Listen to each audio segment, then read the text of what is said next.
Ahí estamos. Bueno, muy bien.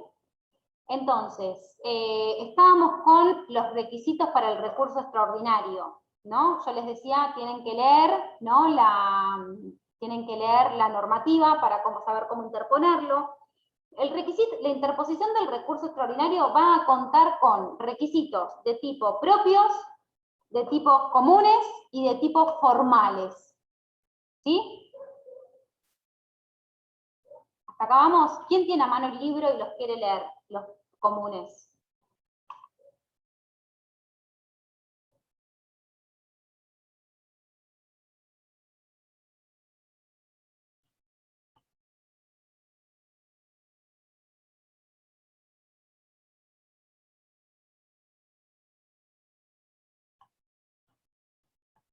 ¿Alguien los tiene a mano? ¿Nadie? Así no perdemos tiempo.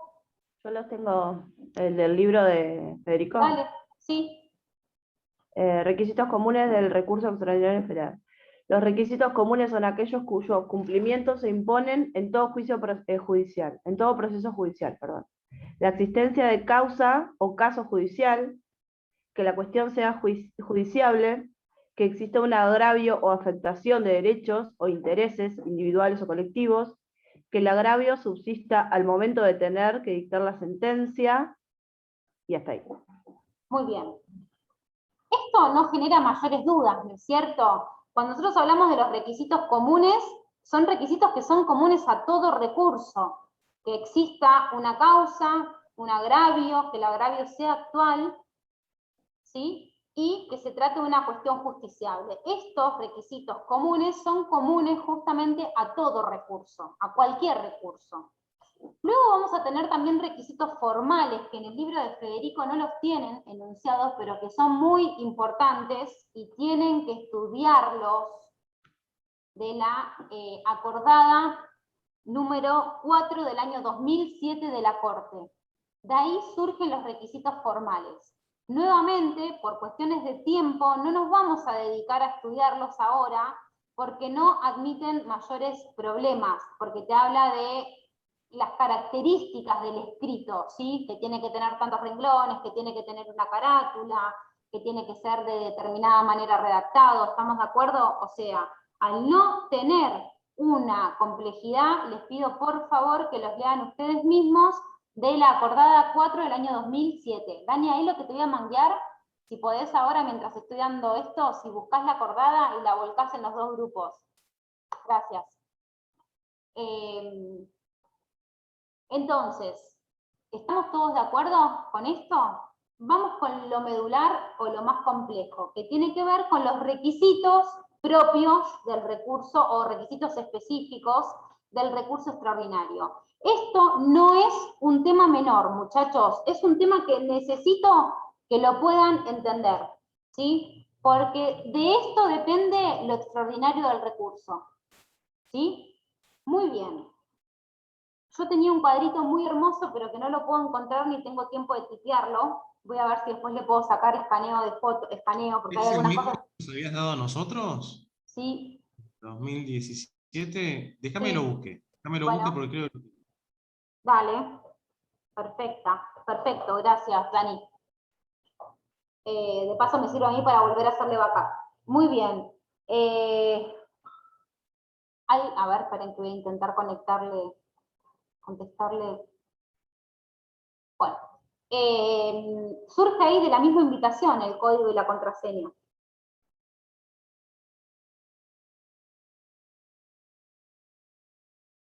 Yo le contesto, ¿no? Yo ahora Ahí está, ahí estoy, ahí estoy.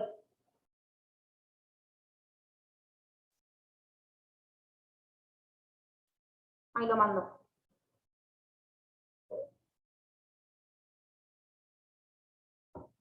Muy bien, entonces,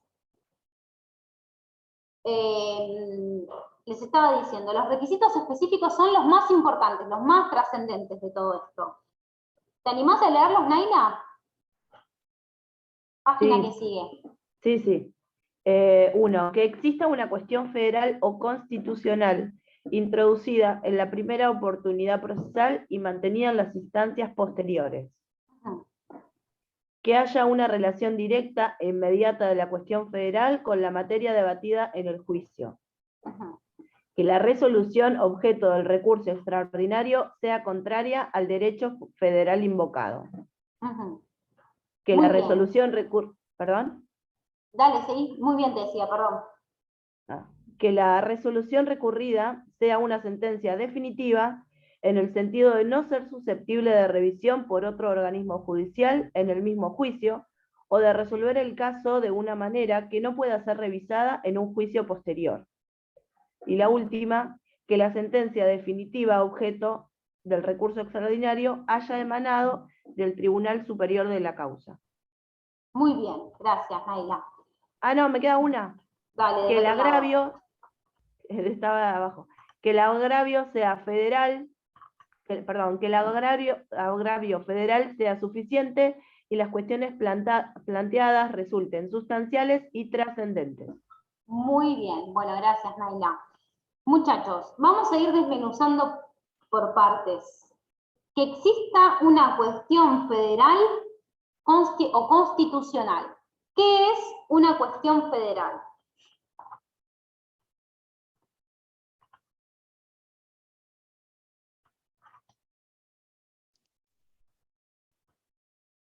De toda la nación. ¿Cómo, Jen? Ah, no, hablaste para... Ahí nadie, bueno, hoy no vinieron participativos, me mataron, no me daban más la olla. De toda la nación. De todo. ¿Algo así? Ustedes tienen que buscar la cuestión federal en la Constitución. ¿Dónde la Sí, encuentran? artículo 116. ¿Eso solo? No, artículo 116, en el 117. Bien, esos dos se interpretan armónicamente, se interpretan en conjunto. ¿Sí? El ¿Y qué más? 116 va...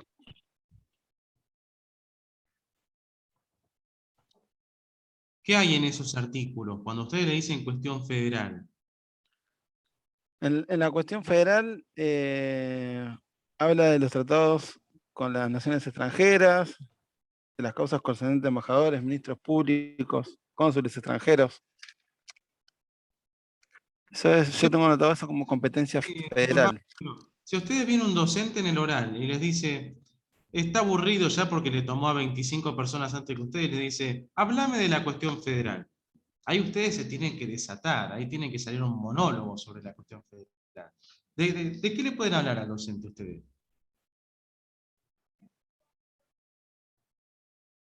Ahí, Martín, vamos. Hoy no, hoy Martín está apagado. ¿Jovina tampoco? No. Bueno, a ver, Dani, danos cátedra. A ver, yo te Tiene que pregunto, ser hábleme de la una cuestión cuestión federal. que importe a la nación, digamos. Ya empiezo a mandar fruta.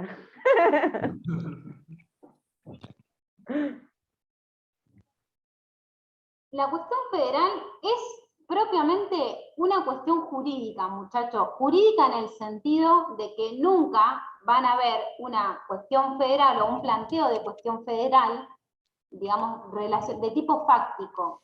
Sí va a tener un trasfondo fáctico, pero lo medular para entender la cuestión federal va a ser porque lo que va a estar en juego es de manera directa o indirecta, la interpretación de una cláusula constitucional. O sea que cuando Dani les preguntaba dónde hay una cuestión federal, en toda la Constitución hay una cuestión federal. Toda la Constitución en sí misma puede ser susceptible, de acuerdo a cómo se plantee un determinado caso, de estar inmersa en el marco de una cuestión federal. Porque lo que le importa, o lo que importa para poder definir esto, es que esté en juego la interpretación de una cláusula constitucional. ¿Estamos de acuerdo? Sí. ¿Sí? Ahora bien, cuando nosotros hablamos de cuestión federal, necesariamente vamos a tener que leer el artículo 14 de la Ley 48. Artículo 14 de la Ley 48 que, si ustedes quieren, pueden reemplazar por la lectura del libro de Federico, en donde de alguna manera los términos son un poquito más amigables que lo que puede complejizar la lectura del artículo 14 de la Ley 48. La cuestión federal puede ser clasificada para su entendimiento. Vamos a hablar de cuestiones federales simples y cuestiones federales complejas. Y a su vez, dentro de las complejas vamos a tener directas e indirectas. ¿Sí? ¿Qué es una cuestión federal simple? La cuestión federal simple se refiere a que esté en juego la interpretación de una norma, o sea, de la Constitución, de una norma federal o de un acto federal. O sea, lo que supone es el cuestionamiento sobre el alcance de una única norma. Vamos a pensar un ejemplo. Yo hoy a la tarde di un ejemplo bastante gráfico.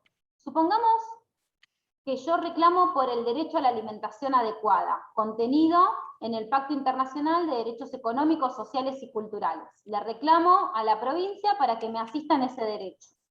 Y el problema es que para la provincia asistirme en ese derecho es darme un bolsón de comida. Y yo lo que le digo es que yo sufro, no sé, diabetes y celiaquía, y entonces la comida que me brinda no puedo comerla, necesito algo especial. Algo especial, y aparte que tengo un grado de desnutrición y necesito también complemento especial. Entonces yo llego a la Corte y lo que planteo es la violación del derecho a la alimentación adecuada. ¿Por qué este caso sería interpretado como una cuestión federal simple? Simple. ¿Por qué? Porque lo que yo voy a pretender de la Corte es que la Corte interprete en última instancia el contenido, alcance del derecho a la alimentación. Que le diga al Estado provincial, nacional, a quien yo le haya reclamado, que lo que yo necesito no es lo que me está dando, sino esto de manera específica. ¿Me siguen? Sí. O sea, cuando en un recurso extraordinario yo analizo el requisito de la cuestión federal, yo me voy a poder encontrar con distintos tipos. Una de ellas es la cuestión federal simple. La cuestión federal simple no supone un conflicto entre normas, sino que va a haber una única norma y el conflicto está dado por la interpretación que esa norma admite. ¿Sí? Profe, pero esa norma no Sí, es sí. no es de que está en la Constitución, sino es de un tratado, ¿no es cierto? En este caso es un tratado que es la Constitución, porque el Pacto Internacional de Derechos Civiles integra el bloque de constitucionalidad. Claro, por eso entonces es cuando estén en juego las normas que están dentro de la Constitución y los pactos que tienen No solo rango eso, constitucional. Juan, no solo eso, sino todo el artículo 31. Leyes federales y actos federales. Ah, está bien, leyes federales, claro, porque yo no había entendido el bloque federal que dijo usted, algo dijo del bloque federal, no había entendido eso. Ok. Martín.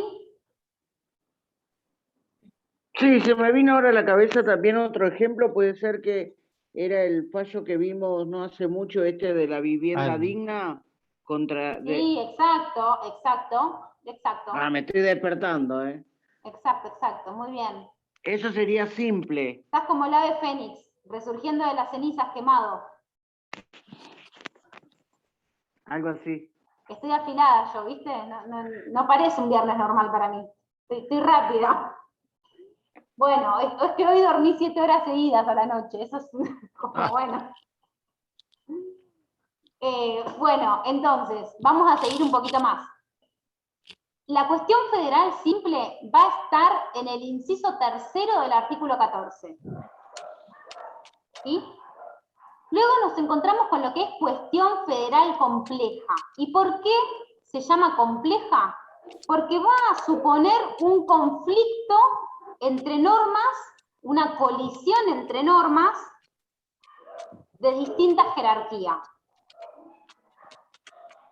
¿Sí?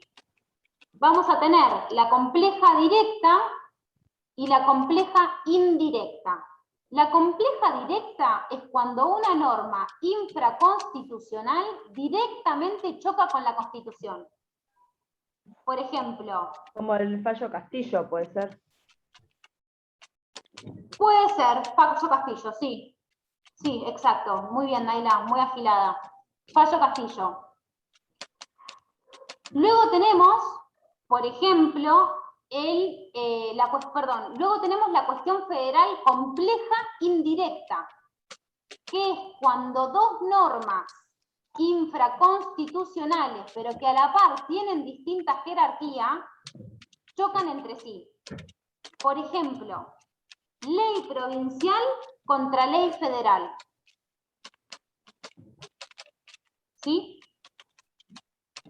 Ahora bien, acá hay un dato que no es menor, porque a la cuestión federal, ya sea simple, compleja directa o compleja indirecta, hay que analizarla en paralela con otra cuestión, que es que yo necesito que el juez de la causa haya resuelto en contra de la validez de la normativa federal o del derecho que se sustenta en la normativa federal.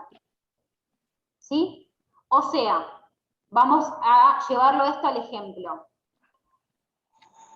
En una cuestión compleja directa, yo digo, ley provincial contra la Constitución y el juez provincial falló a favor de la ley provincial, o sea, en contra de la Constitución.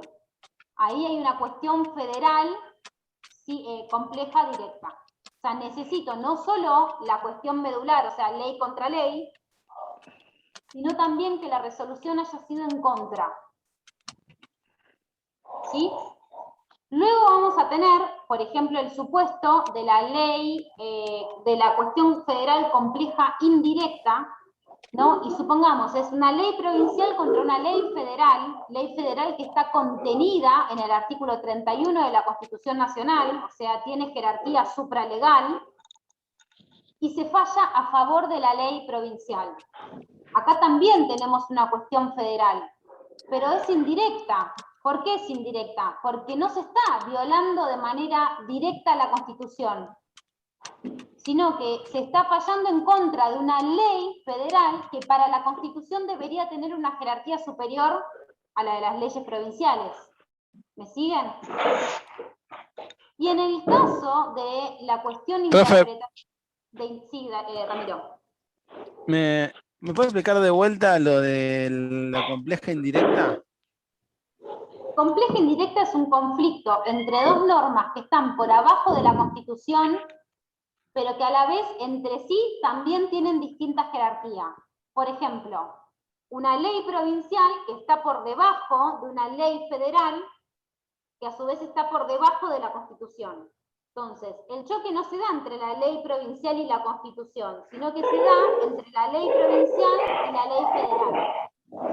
El juez falla a favor de la ley provincial, entonces, indirectamente, al estar violentándose la supremacía, el orden de prelación dispuesto por la Constitución en el artículo 31, hay una cuestión federal, porque hay una afectación constitucional.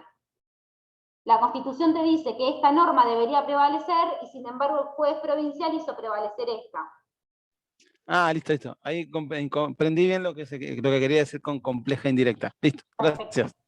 Profesora, pero Profe, ¿por qué el juez hace prevalecer esa norma, la norma provincial?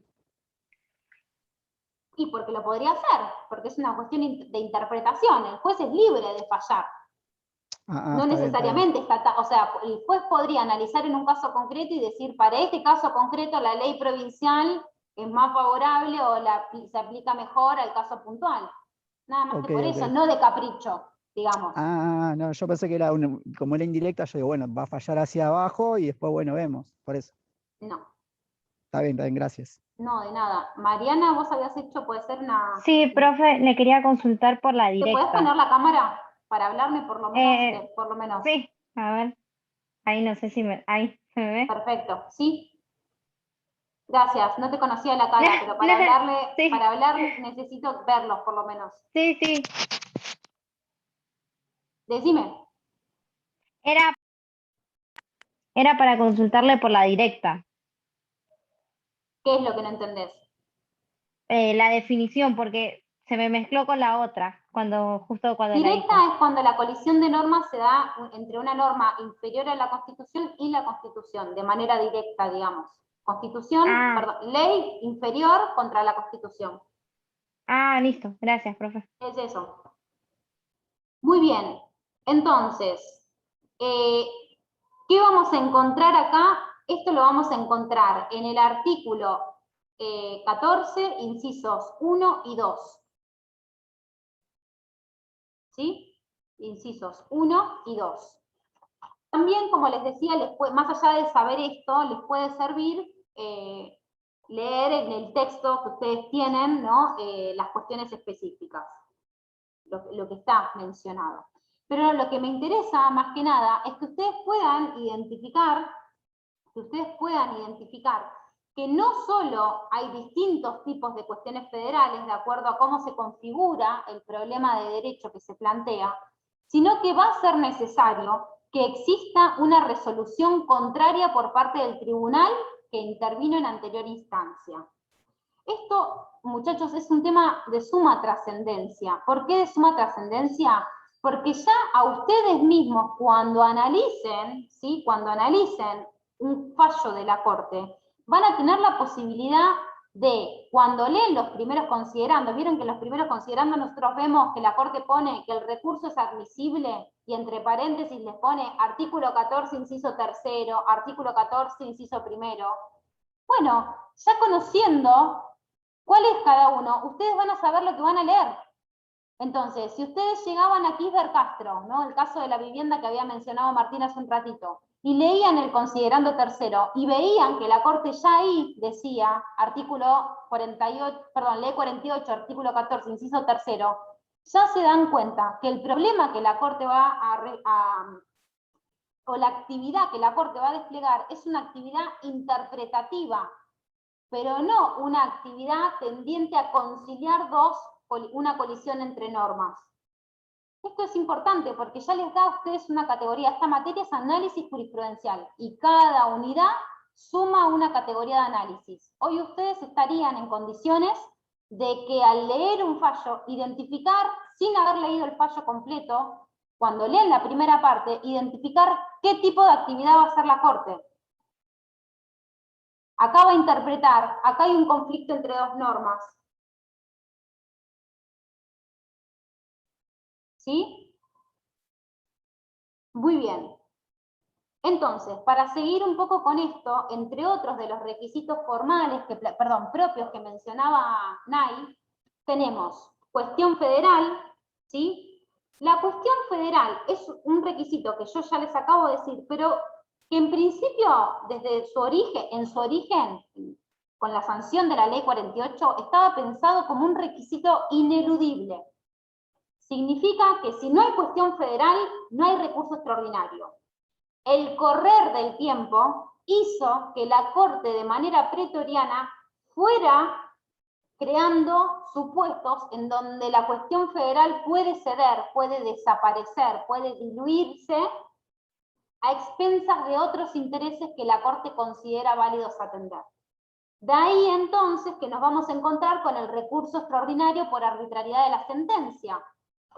Cuando yo tengo una sentencia arbitraria, probablemente voy a tener una cuestión relacionada con los hechos, con la interpretación de la prueba, con la aplicación del derecho, pero no voy a tener una cuestión federal. Lo que voy a tener es una sentencia arbitraria, de alguna manera, ¿sí? Una sentencia cuyo razonamiento no es un derivado natural, si ustedes quieren, de la lógica. Y de ahí entonces que la Corte va a decidir meterse por esa cuestión. Así como creó esto del recurso extraordinario por arbitrariedad de la sentencia y licúa el requisito de la cuestión federal, también creó el recurso extraordinario por gravedad institucional. La gravedad institucional es una cuestión que va a tener que ser probada, no alcanza con que yo diga que hay un contexto de mierda. Voy a necesitar explicitar por qué está ese contexto, ¿sí? Entonces, yo voy a tener que poder explicitar dónde está radicada la gravedad institucional, y si la Corte la considera atendible, no solo me puedo saltear el requisito de cuestión federal, sino cualquier otro requisito de los que son propios del recurso extraordinario, que mencionaba Naila hace un ratito. ¿Sí? Profe, Muy bien. en el fallo de Cristina Fernández no alegaba que había una gravedad institucional, más allá de que después se determinó que no era causa de justicia, no había causa, digamos. ¿Sabés que no me lo acuerdo, Naila? No te lo podría decir porque lo leí el fallo, pero no lo volví a leer desde que salió, básicamente. Lo leí una vez en su momento y no me acuerdo. Seguramente estuvo implicada No, la cuestión de gravedad.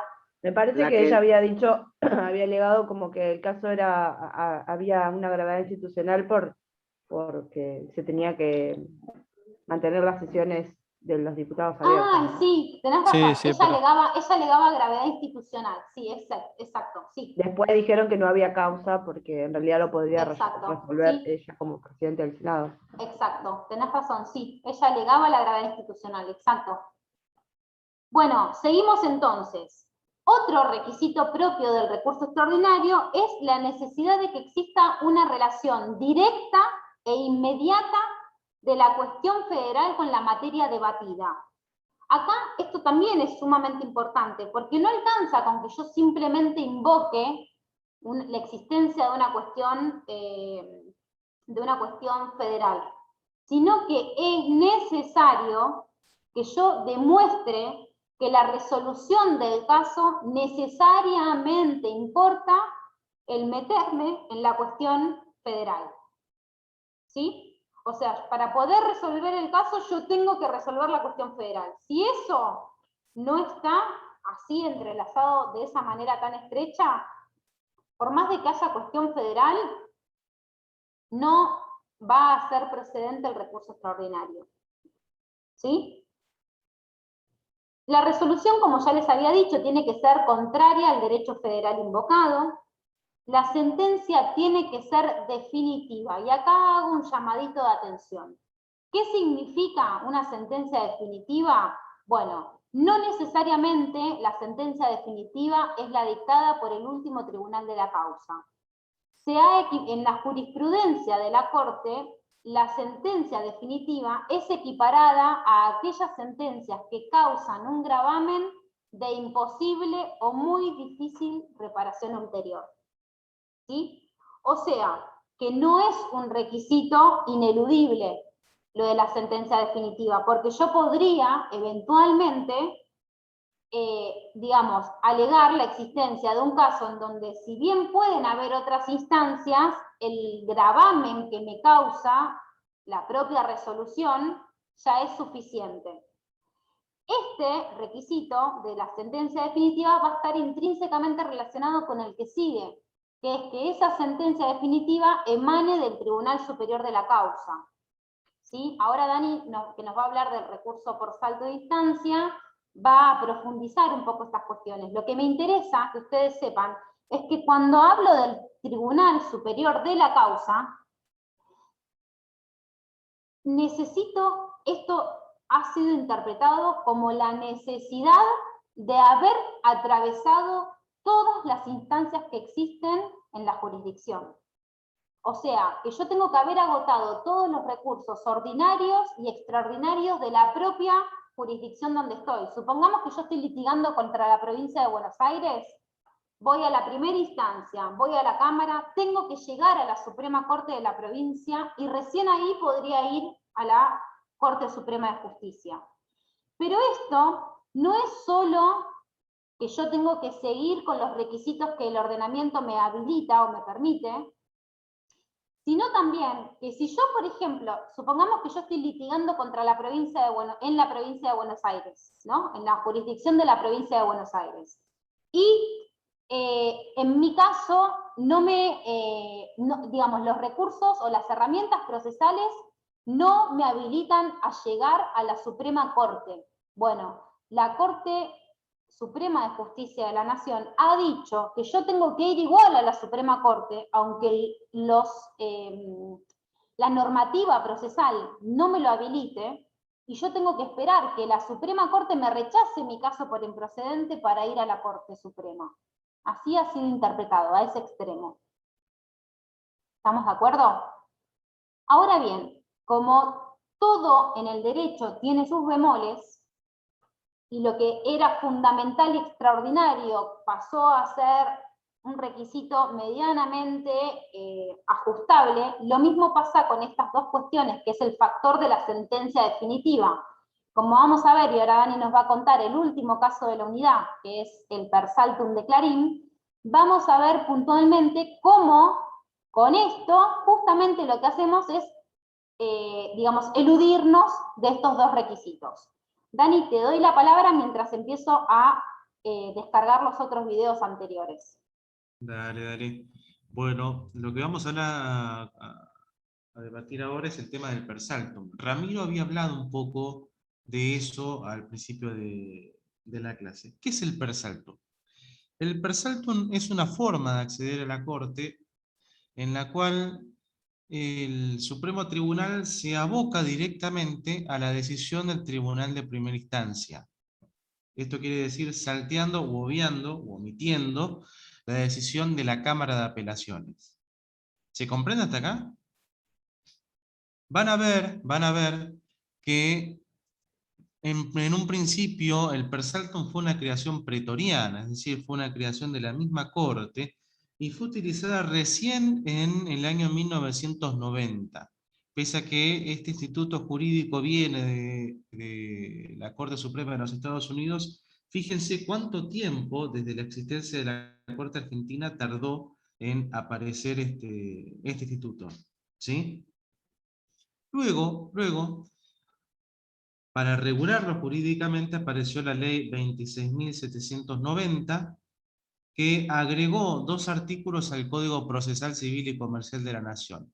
Estos son los artículos 257 bis y 257 ter. ¿De acuerdo? Que va a regular, como dije anteriormente, los requisitos para que la Corte pueda abocarse a la decisión del Tribunal de Primera Instancia. Uno de ellos es que se trate de una materia eminentemente federal, después que haya una notoria gravedad institucional, y acá me quiero detener. Ustedes, por los fallos que vimos, vieron que algunos ingresaron por vía originaria, otros por vía extraordinaria. El fallo Rizzo fue uno de los precedentes jurisprudenciales donde la Corte tomó conocimiento por vía de per saltum, por salto de instancia. Imagínense, pónganse en contexto de la gravedad institucional que teníamos en ese momento y que justamente habilitó esta vía de acceso a la Corte. ¿Hasta acá se comprende? Por otra parte, otro de los requisitos que imponen estos 2 artículos son que justamente sea el único remedio eficaz para lograr la protección de un derecho, y que de no hacerse se podría producir un gravamen posterior. ¿Se comprende hasta acá? Es decir, que de no interponerse en ese momento, o que la Corte no tome conocimiento en ese momento, se podría producir el famoso gravamen irreparable. ¿Sí? Ahora, vieron que nosotros hablábamos de esto, de la gravedad institucional. Bueno, esto quiere decir que no solamente tiene que ser interés para las partes que actúan en el proceso, sino que también tiene que ser de interés para el público en general, pero porque afecta directamente a instituciones de orden republicano. ¿Esto qué quiere decir? Cuando hablamos de república estamos hablando del Poder Judicial, Legislativo y Ejecutivo. ¿Se comprende? Ahora, cabe destacarse que de la letra de estos 2 artículos surge que el per saltum es de carácter excepcional, tiene una interpretación restrictiva. ¿Esto qué quiere decir? ¿Yo puedo andar interponiendo per saltum a lo loco? No, claramente no. ¿Sí? Es para puntuales casos donde se pueda verificar que existe una gravedad institucional. Van a ver. Perdón, disculpe. Sí. También puede ser que se necesite, digamos, una resolución rápida de parte de la Corte en estos casos. Ese puede ser un requisito también. Está Sí, también, relacionado ahora con lo vamos a el... ver, ahora lo vamos a ver en virtud de los plazos, ¿sí? Ahora lo vamos a ver eso, pero sí, Bueno, bueno. claramente sí. De hecho, no se puede esperar a que decida la Cámara de Apelaciones, ¿sí? Es por eso justamente que se interpone el per saltum. Van notando las diferencias con el recurso extraordinario, ¿no? Se va notando, ¿no? El hecho de que en el recurso extraordinario, por ejemplo, teníamos que agotar hasta la última vía, acá no, ¿sí? ¿Se comprende? Ahora, el per saltum no puede ser aplicado en el fuero penal, por ejemplo. ¿Y esto por qué? El problema que tenemos, o no el problema, pero la situación que tenemos en el fuero penal es que se exige el doble conforme, se exigen las dos sentencias, ¿sí? Por parte del Poder Judicial en cuanto a si tenemos una condena o no. Se exige la doble instancia. Por eso se imaginan de que si sería la Corte la que va a entender, no como con error institucional, sino como directamente una apelación más, claramente se estaría violentando este principio. Ahora, vamos directamente a cuáles son cuál es el procedimiento, si se lo quiere decir. Van a ver después que el recurso extraordinario se interpone ante el tribunal que dicta la resolución que se busca impugnar, y este hace traslado después a la Corte Suprema. Hasta acá vamos, ¿no? Acá no pasa eso. El per saltum directamente se interpone ante la Corte Suprema y es autónomo. Ahora, cuando lean en la doctrina, cuando lean el libro, porque esto no está muy explicado en el manual, cuando van a ver que es autónomo, quiere decir que se va a fundar directamente en la Corte. ¿Y esto por qué se los digo? Vieron que hay veces en que uno interpone un recurso de apelación, corregime Venero si tenés algo más para aportar, interpone el recurso pero lo funda después. Acá tiene que ir todo junto. La fundamentación y el agravio tiene que estar todo junto en un mismo escrito. ¿Sí?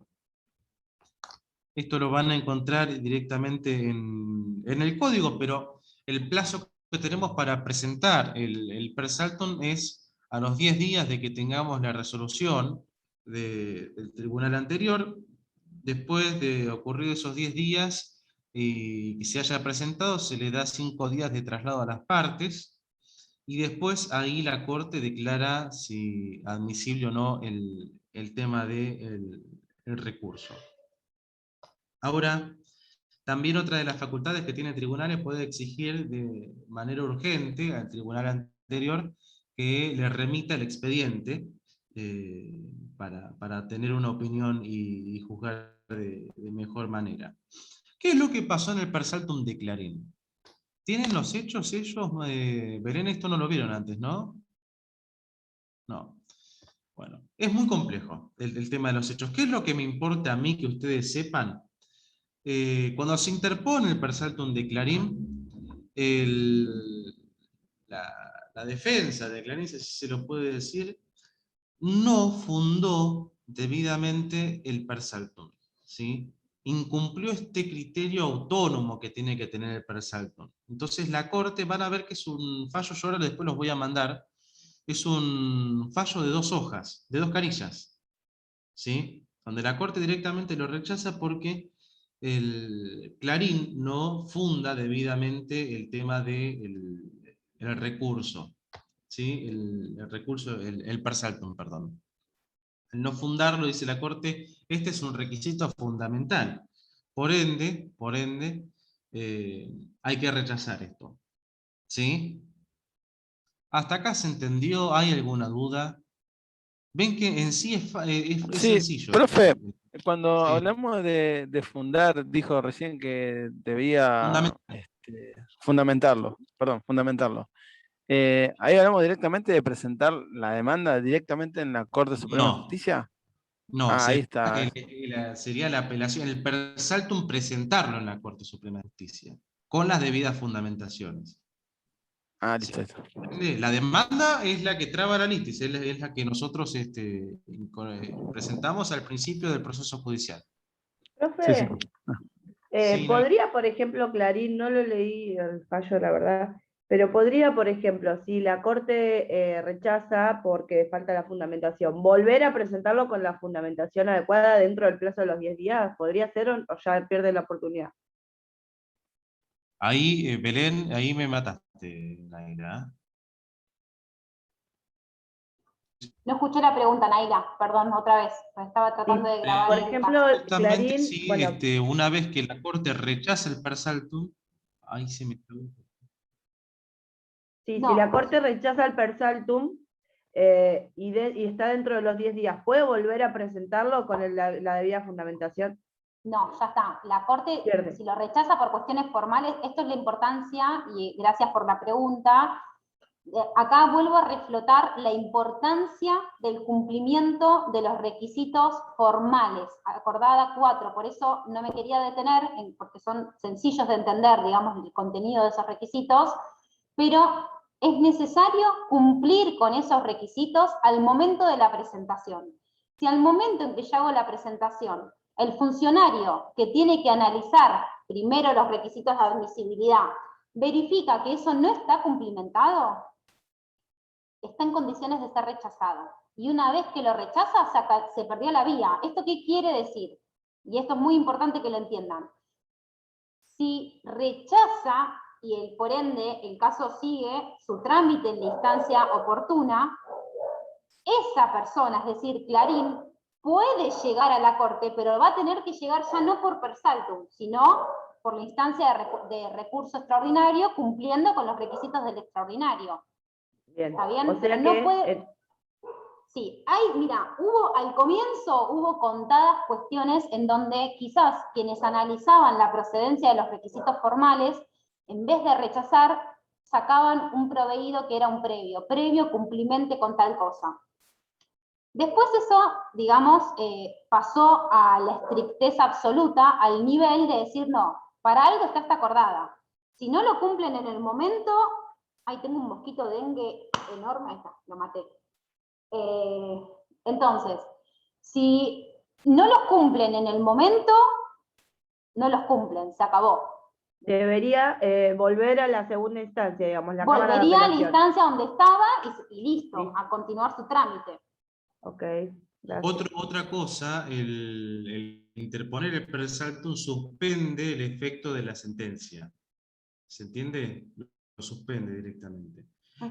Hablando del fallo Clarín, yo no sé si después lo van a ver al fallo. Ya no está más. Pero busquen las audiencias públicas, están muy buenas, por el tema de la argumentación que tienen las partes. Eso es realmente interesante. Ahí Elizabeth tiene una pregunta, me parece. Sí, te escucho, Elizabeth. Hola, profes, las dos. Hola. Ahora, mi pregunta es, me hizo un nudo en la cabeza. El per saltum es como para llegar a una mediación,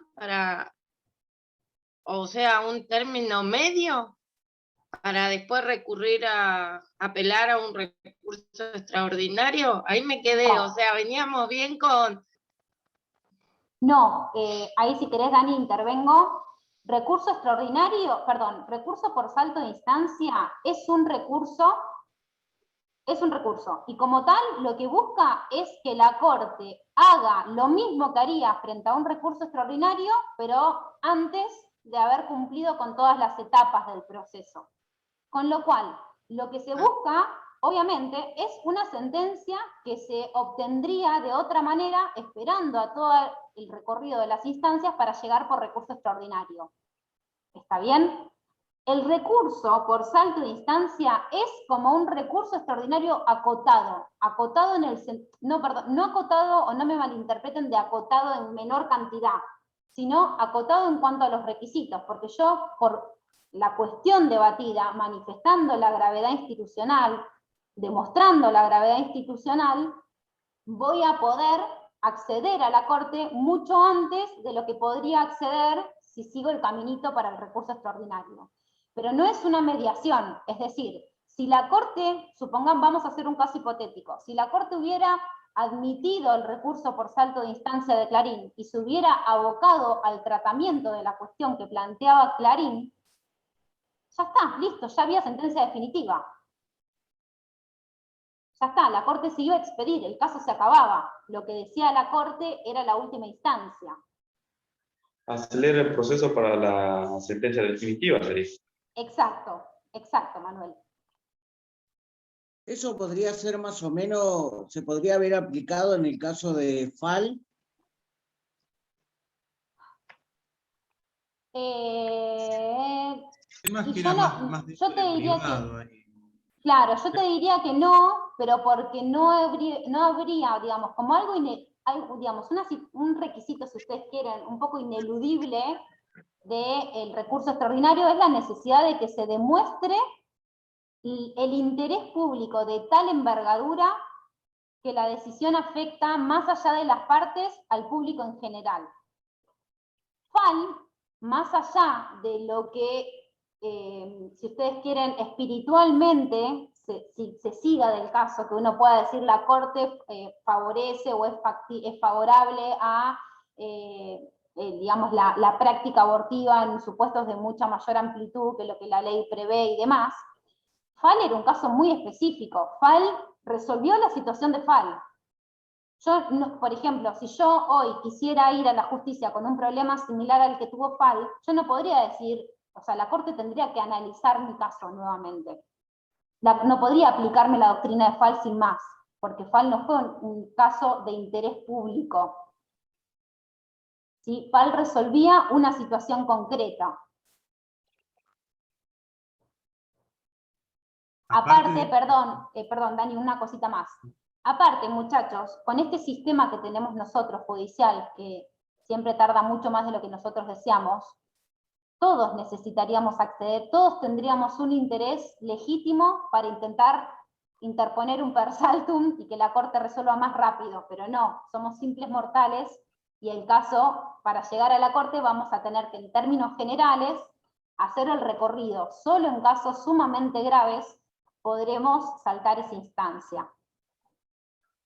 Dani, te doy la palabra. Aparte de esto de que interese a la opinión pública y demás, tiene que afectar a las instituciones republicanas, como dijimos recién, como si pasaba en el fallo Rizzo. ¿Sí? Eso era lo más grave. Muy bien. Bueno, ¿alguien tiene alguna duda hasta acá? ¿No? Profe. Juan, te escucho, Juan, sí. Sí, no, para que me queden claro, porque lo único es, como usted bien lo explicó, pero para que me quede bien más claro a mí, no hacerme lío con la cuestión federal. Entonces, la cuestión federal incluye la Constitución Nacional, todo lo que dice, los tratados internacionales con rango constitucional y las leyes sancionadas por el Congreso. Las leyes federales, sí. Y los otros tratados que no tienen rango constitucional también. Porque vos tenés tratados que tienen jerarquía constitucional, que son los que están mencionados en el 75, inciso 22, y también tenés tratados federales que firma la nación con otras potencias extranjeras, que también tienen jerarquía superior a las leyes, y también pasan por una aprobación del Congreso, también se consideran de contenido federal. Está bien. ¿Y qué artículo dijo usted de la Constitución que habla de bloque federal? ¿Cuál era el artículo? 31.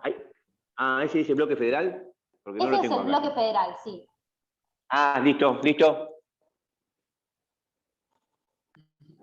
Bueno, ¿no me están escuchando? Se te escucha bárbaro. ¿Sí? Bueno. Bueno, no estaba leyendo el grupo y como veía que ponían eso, pensé que por ahí era yo la cortada. Bueno, entonces, muchachos, con esto damos por finalizada la unidad 8. ¿Sí? La clase que viene vamos a tener el parcial, que incorpora unidades 6, 7 y 8. ¿Sí? O sea que tienen que estudiar el contenido teórico de las 3 unidades, más el contenido normativo, más el contenido de los fallos. La modalidad no la definí, lo más probable es que sea como viene siendo hasta ahora. Yo estimo que entre el miércoles, jueves, como siempre, les adelantaré las Consignas. las consignas para que ustedes las puedan tener a disposición, ¿sí? Si surgen dudas, obviamente que las podemos ir conversando a lo largo de la semana. Yo, como siempre saben, respondo más tarde que antes, pero respondo. Les recomiendo que vayan repasando las clases. También en el campus van a tener clases cargadas del profesor Juan José Carvajales, que es súper didáctico, así que les pueden servir. Dani les va a compartir ahora en el grupo de WhatsApp un videíto, ¿sí? Que es un videíto muy corto de 3 minutos, de los cuales nos interesan los primeros 40 segundos. Dani, contanos un poco de qué va el video, para que los chicos lo sepan. Es una entrevista que se le realizó al doctor Petracchi en el año 1989. Todavía no se había pronunciado la corte a través de ningún per saltum, imagínense. Y explica la definición, a mí me sirvió mucho para rendir en el final, así que estimo que a ustedes como de manera complementaria les va a servir. Así que ahí sí los envié recién. Profe, ¿y el cuadrito ese que dijo que podía llegar a buscar, a encontrar también? Si lo tiene, profe Daniel, pasarlo. Sí, y tengo que fijarme entre Sí, todos si lo tienes. los papeles Obvio. de salud. Pero sí,